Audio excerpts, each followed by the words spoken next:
président de la République qu'il démissionne. C'est de la poudre de perlimpinpin. Nous avons les moyens et la volonté de nous retrouver autour de valeurs et d'objectifs communs.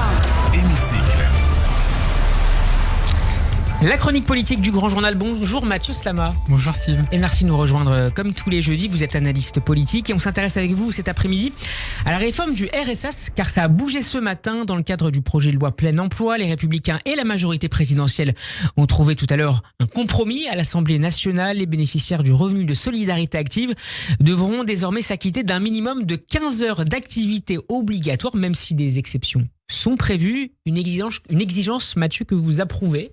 Ah non, absolument pas. Et c'est un durcissement du texte, puisque au départ, c'était un maximum de 15 heures par semaine. Donc, on voit qu'il y a un durcissement de ce texte. Et c'est tout à fait intéressant de regarder un petit peu la trajectoire que ça a pris toute cette discussion. Donc, ça a été la grande promesse d'Emmanuel Macron, qui était, vous savez, il n'y a pas de droit sans devoir. Voilà, c'est sa grande promesse de campagne. C'est à peu près la seule grande idée de sa campagne, c'est l'idée que finalement, il fallait désormais conditionner l'obtention du RSA à une activité qu'elle soit sous forme de bénévolat ou de travail, de stage ou de formation, etc., etc. Et cette idée vous paraît pertinente? C'est une idée cette conditionnalité? C'est une idée qui me paraît extrêmement problématique pour une raison qui est assez simple. C'est qu'aujourd'hui, on dit désormais à des gens qui reçoivent donc l'équivalent environ de 600 euros par mois, puisque c'est ça le RSA pour une personne seule, qu'il faut désormais qu'ils méritent le droit de survivre en quelque sorte. Puisqu'avec 600 euros par mois, je pense que vous le savez Steve,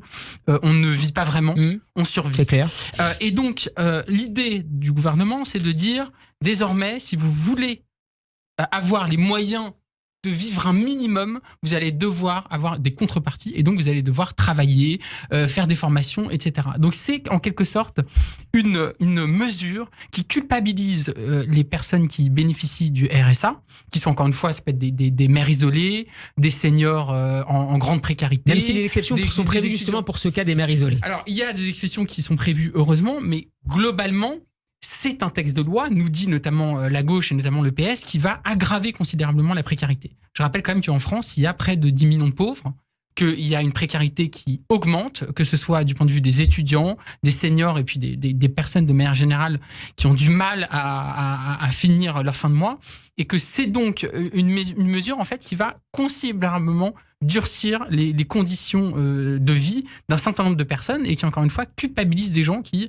recevaient le RSA, pas par plaisir ou quoi que ce soit, c'est parce que simplement, ça leur donnait de quoi survivre, si vous voulez. Mathieu, la majorité présidentielle était au départ hostile au Sénat à une mesure aussi explicite en termes de volume horaire. Elle a choisi finalement la voie du compromis, je le disais tout à l'heure. L'amendement a été adopté avec 88 voix contre 27. La majorité insiste néanmoins, et j'aimerais vous faire réagir sur ce plan-là, qu'il s'agira uniquement d'activités d'insertion et de formation. Pas de travail gratuit, ce sont des explications qui ne vous rassurent pas? Non, parce qu'au final, qu'est-ce que de la formation? Comment ça se matérialisera concrètement? Qu'est-ce qu'on fait s'il y a des gens qui ne seront pas en mesure de se déplacer pour ces formations ou ne feront pas le quota d'heures qui leur est obligé? Eh bien, en fait, il y a la menace tout de suite de leur enlever le RSA ou en tout cas de le réduire considérablement. Parce que je crois qu'il y a un certain nombre de sanctions qui sont prévues qui vont de réduction du montant jusqu'à la suppression pure et simple du RSA.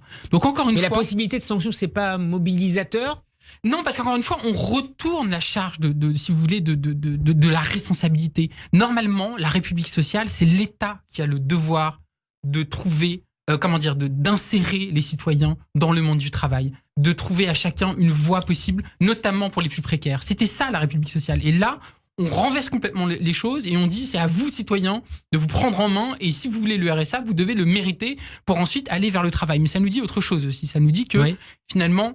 il n'y a pas de dignité sans travail pour ce gouvernement. C'est-à-dire que l'être humain n'est pas digne tant qu'il n'a pas un travail. Il n'y aurait pas de dignité intrinsèque à l'être humain. Moi, je crois au contraire, et c'est ce qu'une partie de la gauche défend, notamment du PS à LFI et aussi ELV, c'est qu'il y a une dignité intrinsèque de l'être humain et qu'il y a le droit pour chacun de vivre dignement. Et qu'au fond, la vraie réflexion qu'il faudrait avoir face à cette mesure, c'est comment faire pour garantir à chacun le droit de vivre dignement. Alors, est-ce que c'est le revenu universel ? Est-ce que c'est une allocation, notamment pour les jeunes, qui permettrait d'éviter les situations de précarité auxquelles on assiste aujourd'hui ? La gauche défend différentes mesures qui sont plus ou moins réalistes, qui sont plus ou moins finançables ou quoi que ce soit. Mais en tout cas, je pense que face à ça, il y a une vraie réflexion humaniste à avoir sur le droit de vivre dignement, que l'on travaille ou non. Néanmoins, Mathieu, on pourrait vous répondre qu'à l'échelle de la collectivité, le travail contribue à la dignité sociale de chacun. Oui, mais certains ne peuvent pas travailler. Le travail est parfois très difficile.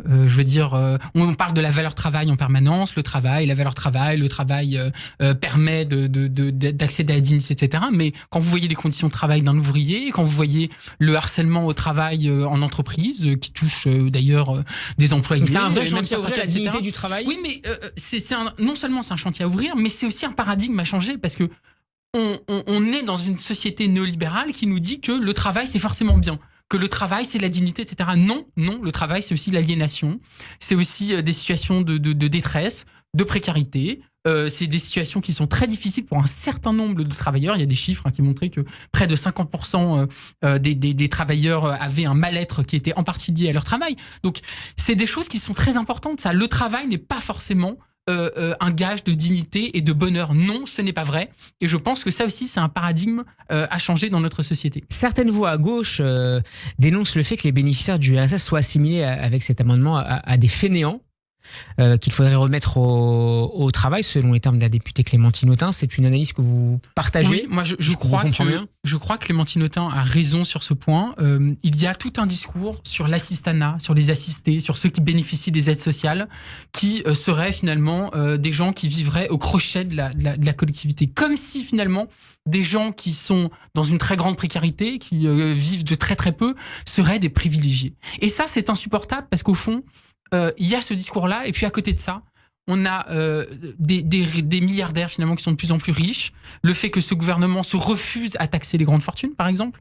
Le fait que ce gouvernement refuse de taxer les multinationales, d'augmenter certains impôts pour les plus riches, etc., etc. Et on a l'impression au final on accable les plus précaires de notre pays, et qu'on essaye d'ailleurs de mettre les uns contre les autres les précaires qui travaillent et les précaires qui ne travaillent pas, parce que c'est aussi une rhétorique qui est connue, notamment à droite, et qui au fond, on accable des gens qui sont en grande précarité, puis de l'autre côté, aux grandes entreprises, aux gens qui sont très très riches, on leur dit faites un effort. Donc mais il y a un deux poids, deux mesures. Et il y a un deux poids, deux mesures qui, je pense, est problématique, parce qu'au fond, ça remet en cause finalement le pacte social de notre République, et ça remet en cause aussi un principe qui est celui de l'équité, de l'égalité, et au fond de l'idée d'une République sociale dans laquelle il y a une solidarité entre les personnes. Mais Mathieu, le RSA, c'est la solidarité, et la solidarité, c'est un principe fondamental de la République. Mathieu, le pacte social, c'est pas aussi d'aider les gens à trouver un travail ? Bien sûr, mais ce n'est certainement pas les culpabiliser. Avec de la formation. Avec de la formation, avec l'État qui mène un vrai travail. Et d'ailleurs, il y a souvent un travail qui est fait du point de vue de l'administration par rapport à ça. Il ne s'agit pas de remettre en cause le travail des gens qui font ce travail. Mais enfin, l'État est là pour accompagner les gens, et il n'est pas là pour culpabiliser les gens et pour les menacer, les faire vivre sous la contrainte permanente de perdre le peu qu'il leur reste pour survivre. Une dernière petite question, il nous reste 30 secondes, Mathieu. Autre opposition, celle du Rassemblement national. Le vice-président RN de l'Assemblée, justement, Sébastien Chenu, défend l'instauration du RSA national, soit une allocation nationale destinée aux Français ou aux étrangers qui ont travaillé 5 ans dans le pays. Mesure pertinente ? Alors, vous savez, on parlait juste avant là de cette rhétorique, notamment à droite, de mettre les Français les uns contre les autres, notamment ceux qui travaillent et ceux qui ne travaillent pas. L'extrême droite fait ça en pire, c'est-à-dire qu'elle met les précaires les uns contre les autres, entre les Français précaires et puis les étrangers précaires. Et ça, c'est une rhétorique bien connue de l'extrême droite, qui consiste à dire on réserve les aides aux Français. Soit dit en passant, le RN n'a pas une politique particulièrement sociale en la matière, mais passons. Et puis, les étrangers, on les met de côté. Sauf ceux qui ont supprime, travaillé 5 ans. Donc. Voilà. Mais on supprime les aides pour la majorité des étrangers, entre ceux qui ne les mériteraient pas. Donc ça, c'est une rhétorique qui est pour moi très dangereuse, qui a à mon avis, pas à mon avis d'ailleurs, qui a un fond xénophobe, en tout cas très anti-étranger, voilà, et qui consiste encore une fois à mettre les personnes précaires les uns contre les autres et à éviter le vrai sujet, c'est-à-dire comment on vit dans une société plus juste, plus égalitaire, et comment on redistribue mieux la richesse qui est créée dans notre pays. Merci Mathieu Tilaslama Steve. d'avoir été avec nous. On peut vous réécouter sur notre site radioj.fr et en vidéo sur la page YouTube de la radio. Bon après-midi à vous et rendez-vous jeudi prochain.